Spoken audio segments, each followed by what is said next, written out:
ආයිබෝ. අද ඔයාලා සාදරයෙන් පිළිගන්නවා මගේ channel එකට. ඔන්න අදත් මම රෙසිපියක් අරන් ආවා.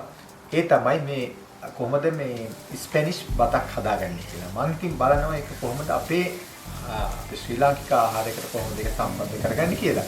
ඉතින් මේකට පැයල කියලා කියන්නේ මේක ගොඩාක් විදේශ රටවල ඉන්න අය මේ ගොඩක් අය දන්නවා මේ රයිස් එක ගැන. නමුත් මම අද ඔයගොල්ලන්ට කියලා දෙනවා ඒකට කොහොමද මේ සී ෆුඩ් දාලා හදාගන්නේ කියලා. ඇත්තට මේ වගේ රයිස් එකක් ගොඩාක් ඔයගොල්ලෝගේ උත්සව අවස්ථාවේ සෑහෙන වටිනව දෙයක්. ඉතින් අපි බලමු ඒක කොහොමද හදාගන්නේ කියලා. මේ මාත් එකට යද්දී ඉඳලා මේක ඉගෙන ගන්න කොහොමද හදන්නේ කියලා. ඉතින් මෙතන තියෙන හාල් මේ හොදාගත්ත ග්‍රෑම් 400ක් තියෙන මේ හාල් එක මම බාස්මති හාල් එක. ඊළඟට ඔයගොල්ලන්ට මේක පාවිච්චි කරන්න පුළුවන් රිසෝටෝ වලට පාවිච්චි කරන හාල් එකක් පාවිච්චි කරන්න පුළුවන්. ඊළඟට මෙතන තියෙන චිකන් ස්ටොක් එක තියෙනවා. මම මේක හදාගත්ත එකක්. පුළුවන් තරම් බලන්න ස්වභාවික මේ රසකාරක පාවිච්චි කරන්න බලන්න. ස්ටොක්ස් වගේ දේවල් වලදී මේ කුතුමිය පාවිච්චි නොකර. ඊළඟට මෙතන තියෙනවා මේ ඉස්සෝ මේ ඉස්සෝ වල හොඳට ඔලුව සුද්ධ කරලා අයින් කරලා ඊළඟට මේකේ ෂෙල් එකත් එක්කමයි මේක තියෙන්නේ. ඊළඟට මෙතන තියෙනවා මරිනාර මික්ස් එක. ඔයගොල්ලෝ සමහර අය දන්නේ නැතුව ඇති. මේකට අවශ්‍ය තියෙනවා මේ මසල් එක තියෙනවා පොඩි මසල් එක. ඊළඟට තියෙනවා පොඩි ඉස්සෝ. ඊළඟට මේ සුදු පාට මාළු වර්ග කීපයක් තියෙනවා. ඉතින් මම ඒක අද පාවිච්චි කරනවා. මේක සමහර අය දන්නේ නැති මේක මේ මරිනාර මික්ස් එක කිව්වහම ඒත් එක්කම මෙතන ලුණු තියෙනවා. ඊළඟට කැප්සිකම් තියෙනවා පොඩියට කපාගත්ත. ඊළඟට පොඩියට කපාගත්ත ලුණු තියෙනවා.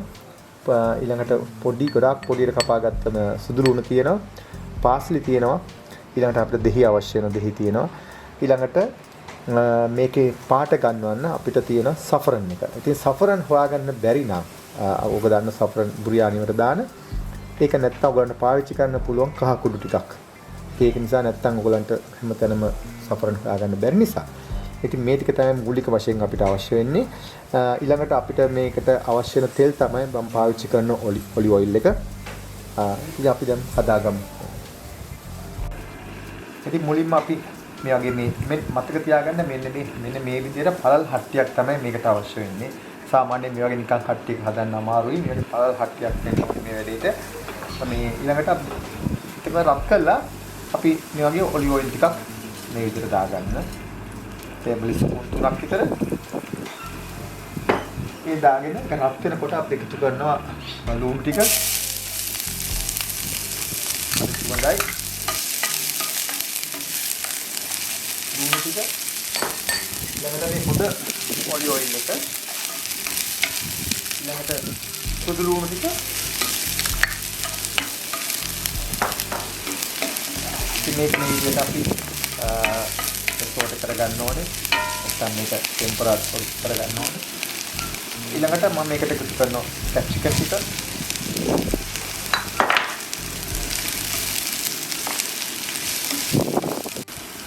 ඉතින් මේ වගේ බැදීගෙන යනකොට දැන් මම එකතු කරනවා හාල් ටික.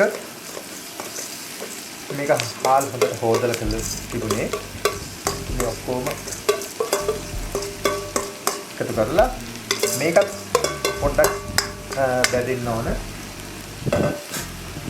මේ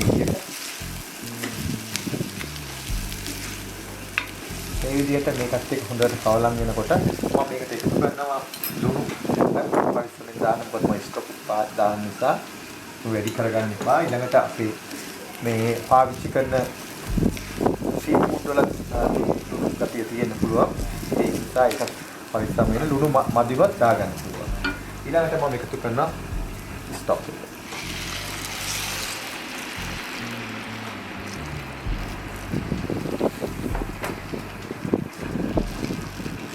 ඊළඟට මම එකතු කරනවා මගේ කලර් එක සෆරන් එක මේ විදිහට.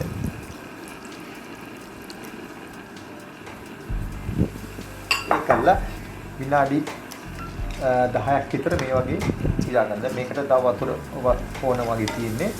ඒකට අපි වතුර එකතු කරගන්නවා ටිකක්.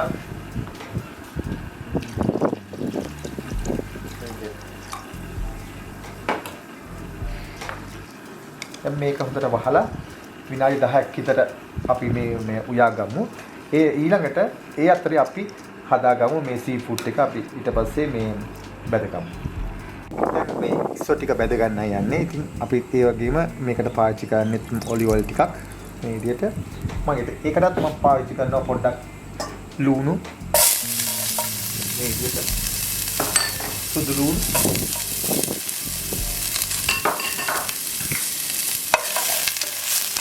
මේ විදිහට මේක බැදීගෙන එනකොට දැන් මම එකතු කරන ඉස්සෝ ටික.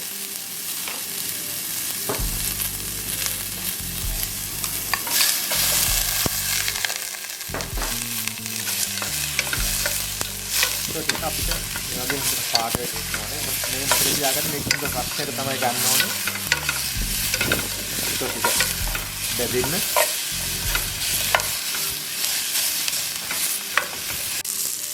ඊළඟට මාළු ටික එකතු කරනවා.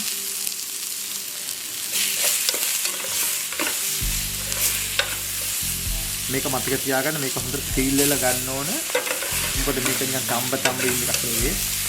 ඊට පස්සේ ඉතුරු ටික මේක සම්පූර්ණ කුක් වෙන්නේ බත් එකේ. ඒකයි මම මේක දැඩි ගින්දරෙන් අපි කරන්නේ. අන්තිමට මේ මසල් ටික එකතු කරනවා.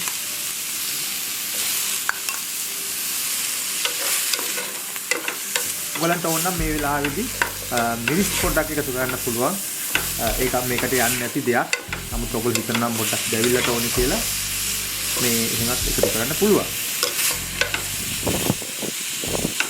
ඉතින් මේක මෙච්චරයි කුක් වෙන්නේ. ගොඩක් කුක් කරන්න එපා. මේක ඊට පස්සේ ඉතුරු ටික මම මේ බත් එකට දාලා මේ ඉතුරු ටික තැම්බෙන්න හදනවා. දැන් අපි බලමු මේකේ තත්ත්වය කොහොමද කියලා. ඔව් මේක දැන් තැම්බීගෙන එනවා. මේක මතක තියාගන්න පොඩ්ඩක් කූරු ගන්න ඕන. හොඳ පෙනුමක් තියෙනවා. සුවඳකුත් තියෙනවා. මේකේ වතුර ටිකක් අඩු වෙන්න ඕන. අපිට අර ඉස්සෝ ටික බින්දාන්න. ඒක නිසා තව පොඩ්ඩක් මේක මේ විදිහට කුක් වෙන්න ඕන. තව ටිකක් අපි වහලා තියෙනවා. right මෙතී හොඳට බත් තැම්බීගෙන ඇවිල්ලා තියෙන්නේ. දැන් මම මේ වෙලාවේ තමයි මේක එකතු කරන්නේ. මම අර මේ බැදගත්ත ඔක්කොම සී ෆුඩ් ටික බත් එකට මේ විදිහට එකතු කරනවා. තාම වතුර ගතිය තියෙනවා. නමුත් වතුර ගොඩක් හිඳිලා තියෙනවා. එතකොට තමයි මම මේ ටික එකතු කරන්නේ. තියලා තව විනාඩි 10ක් අඩු ගින්නෙන් මම මේක තියනවා මේ තැම්බෙන්න. මේ Tamanට ඕන විදිහට ඒක ලස්සනට හදා ගන්න පුළුවන්, ඩෙකොරේට් කර ගන්න පුළුවන්. ඊළඟට අමතක කරන්න තමයි අපේ දෙහි තියෙනව දාන්න තියෙනවා. ඊළඟට මේකේ තියෙන මේ ඉස්ම කට්ටියත් මේකට දාන්න. මේ පාට මේ වුණාට කමක් නැහැ. ඒ ටික ඉස්ම කතිය අනිවාර්යයෙන්ම දාන්න ඕනේ. ඒක තමයි සුවඳ දෙක්කොම එන්නේ මේකට. දැන් මේ විදිහට මෙහෙම දාලා දැන් අපිට තියෙන දෙහි මාර්ග තියෙන මම දෙහි ටික මේ විදිහට උඩින් මේකට මිරික ගන්නවා.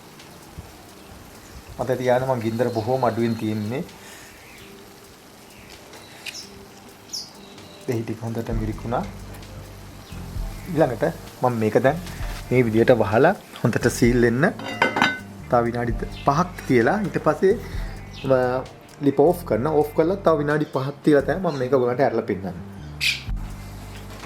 දැන් බලමු මේ කොහොමද කියලා. හරි සුවඳයි. මේ හරිම සුවඳක් එනවා. දැන් මම මේකට පොඩ්ඩක් ගානිෂ් කරලා මම ඔයගලන්ට පෙන්නන්න මේ කොහොමද මේක ලස්සනට කොහොමද අමුත්තන්ට සංග්‍රහ කරන විදිය ලෑස්ති කරලා. මම ඒක ලෑස්ති කරලා දෙන්න ඔයගලන්ට.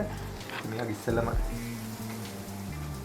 කොරියන් මේ පාස්ලි කොළ ටිකක් ඔයගලන්ට කොරියන් කොළ තියෙන ඒවා කරන්න පුළුවන්. ඒ වගේම තමයි මේ චයිස් මේ විදිහට මේ ලස්සනට දාගන්න පුළුවන්.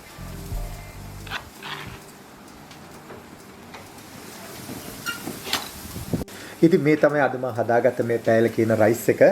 මේක ඉතාමත්ම ලස්සනට ආවා. ඊළඟට හරි සුවඳයි. ඉතින් අපිට මේක සර්ව් කරනකොට මේ විදිහටම තමයි තියන්න ඕන. ඉතින් එතකොට තමයි මේක අපිට ඕන විදිහට මෙතනින් අපිට හැන්දක් දාලා ගන්න පුළුවන්. නැත්නම් මේක නැවත තවත් අපි ට්‍රේ එක තියන්න යන්නේ නැහැ. ඒකයි මේ වගේ හට්ටියක තමයි මේක ලෑස්ති වෙන්න ඕන. ඊළඟට ඔයගලන්ට මේ වගේ මේ ලිපක් උඩ කුක් කරන්න අවශ්‍ය වෙන්නේ නැහැ. මුල් කාරණේ අපිට ලිපි උඩ තියලා අපිට පුළුවන් මේක වහලා මේ විදිහටම oven එකේ දාලා මේ විදිහටම ලස්සනට මේ උයා ගන්න. ඉතින් ඒක තමයි ඉතින් හරි විදිහට කරන්නේ. නමුත් මේ විදිහට කරන්න පුළුවන්. ඔයගලන්ට පෙන්නේ මොකද Tamanට පහසු වෙන විදිහට මේක කරගන්න පුළුවන්. මේකේ වටිනකම තියෙන්නේ මේක සුවඳ මේකේ රස පෙනුම සියල්ලම එක්තන් වෙලා තියෙන්න ඕනේ. ඉතින් මේක තනිකර සී ෆුඩ් එකක්. ඉතින් සමහර අය මේක සොසේජස් දානවා. නමුත් මම දැම්මේ නෑ අද සොසේජස්. ඉතින් මේ විදිහට හදාගත්තා. ඔයගොල්ලෝට මේක try කරලා බලන්න පුළුවන්. ඉතින් ඔයගොල්ලෝ අද දැක්ක කොහොමද මේ ස්පැනිෂ් මේ බත් එක හදාගන්නේ කියලා. ඉතින් මම හිතනවා ඔයගොල්ලෝ යමක් අද මේක ඉගෙන ගන්න නැති කියලා. ඉතින් ඔයගොල්ලන්ට මොකද හැමදාම ඔයගොල්ලෝ එකම විදිහට තමයි බත් පුයාගෙන එක්ක බිරියානි හදනවා, එක්ක ෆ්‍රයිඩ් රයිස් හදනවා, එක්ක නැත්නම් කහබත් හදනවා. ඉතින් වෙනස් විදිහකට තමයි මම අද ඔයගොල්ලන්ට කියලා දුන්නේ. මේක විදිහට හදන්න. හදලා බලලා රස බලන්න. එතකොට හරි ලේසි විවිධත්වයක් තියෙනවා. ඉතින් මම හිතනවා මේකෙන් යමක් අද ඔයගොල්ලෝ ඉගෙන ගන්න නැති කියලා. ඒ වගේම නැවතත් මෙවැනිම වීඩියෝ එකකින් හම්බ වෙන තුරු ගිහින් එන්න. ඔබට සුබ දවසක්. ආයිබෝවන්.